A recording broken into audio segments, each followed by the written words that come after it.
Assalamualaikum warahmatullahi wabarakatuh. Ketemu lagi dengan channel Rusen98. Oke, kali ini kita membahas pidatonya Pak Prabowo tentang makan bergizi gratis waktu kemarin di World Economic Forum ya, di Davos. Pak Prabowo begitu menggebu-gebu ya, mempromosikan atau mengkampen program MBG yang benar-benar sangat dia cintai gitu ya. Oke, langsung aja kita bahas ya videonya. 2025, we started our free nutritious meals program for pregnant and lactating mothers, infants, and all Indonesian children.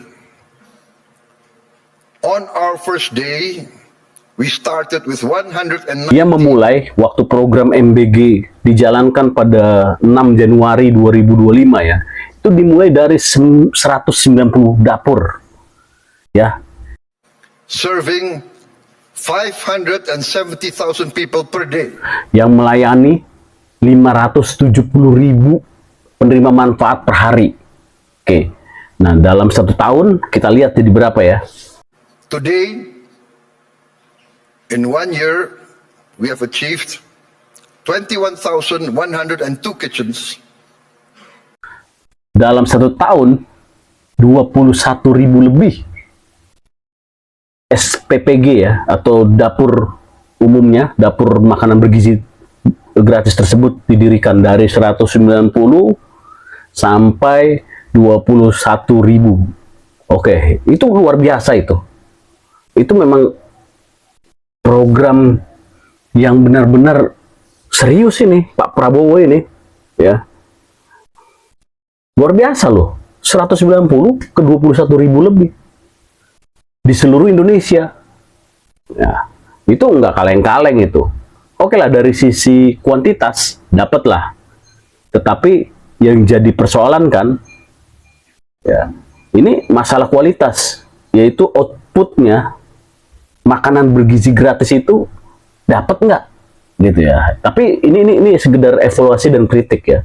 Di dalam 1 tahun kalau kita di bisnis, nekat dulu aja, laksanakan aja pelaksanaannya, jalan debuk ya kan, baru tahun kedua pakai ilmu. Bener nggak? Ada bisnis yang kayak gitu loh teorinya, nekat dulu, setelah jalan baru pakai ilmu.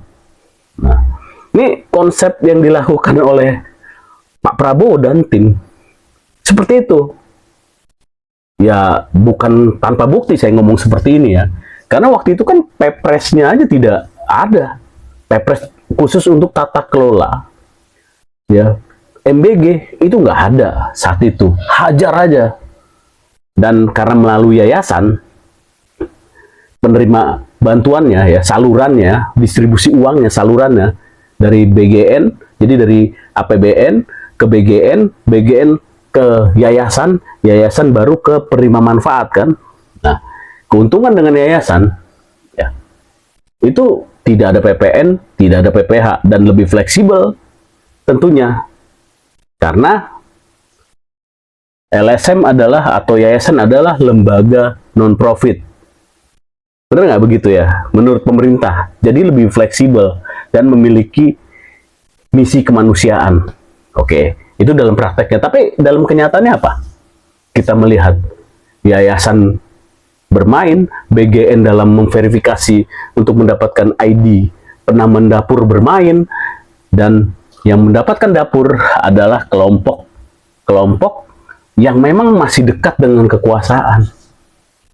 Tapi sisi positifnya, program yang seluar biasa ini, kalau tidak dijalankan dengan cara nekat dulu,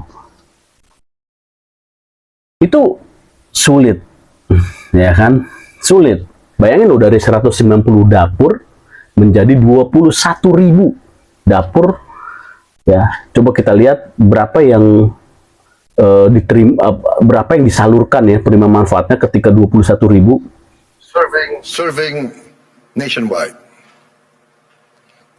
As of last night, we are producing 59.8 million meals 59,8 juta penerima manfaat. Ya, clear ya. Bayangin, dari 570.000 penerima manfaat naik dalam 1 tahun menjadi 59,8 juta penerima manfaat.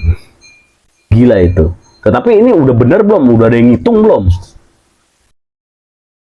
Ya, BPS atau yayasan NGO atau LSM, YLKI atau siapapun, siapa sih yang memonitoring ini? Bener nggak 59,8 juta ini bener nyampe ke penerima manfaat totalnya? Oke lah, kita anggap bener. Itu sangat luar biasa. Ya, luar biasa loh. Pak Prabowo ini luar biasa. Tapi di satu sisi, oke lah, saya kan kritis terhadap program MBG ya. Tapi saya juga di satu sisi melihat kalau ini tidak ada kenekatan dari pemerintah atau dari pemimpin teratas di negara kita, sulit rasanya program ini berjalan.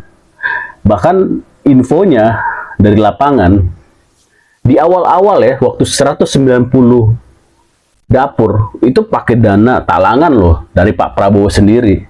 Ya, dari tim-timnya Pak Prabowo di lapangan nih waktu itu. Bikin dapur itu sebelum APBN diketok 2025, itu udah berjalan nyolong start kan, tahun 2025 di Januari itu nyolong start. Yang namanya anggaran APBN biasanya kan di bulan Maret lah, April atau Mei. Itu udah dilakukan pakai talangan uang Pak Prabowo. Itu luar biasa, ya. Luar biasa. Ya. Jadi ini lepas dari kita mengkritik ya, kita mengkritik itu perpresnya, kemudian tata kelolanya dan lain-lain, untuk apa? Untuk memperbaiki ya program yang baik ini, punya tujuan yang baik ini berjalan dengan benar, sehingga apa? Sehingga Indonesia bisa mencapai apa? 2045 Indonesia emas gitu ya. Ini karena program basic fondasinya ini ya untuk mencapai itu. Karena tanpa nutrisi anak-anak kita ya akan ke depan ya tidak akan bersaing ya gitu ya, karena menurut penelitian nutrisi itu ketika dimasukin dengan nilai kandungan berapa gram per hari itu akan menaikkan ya intelijensi anak-anak itu 0, sekian, ada poinnya itu cobalah di searching aja di Google ya gitu ya. Pak Prabowo ini bisa melaksanakan dalam 1 tahun 59,8 juta per update-nya ya. Dan bahkan target di tahun 2026 ini berapa? 82 juta kurang lebih penerima manfaat yang merasakan. Apakah itu berhasil? Ayo kita jaga sama-sama ya. Kita jaga sama-sama supaya program yang baik ini berjalan, supaya program ini tidak menjadi pintu masuk bagi lawan-lawan politik Pak Prabowo untuk menjatuhkan Pak Prabowo. Ya. Assalamualaikum warahmatullahi wabarakatuh. Selamat siang, pagi, sore, malam.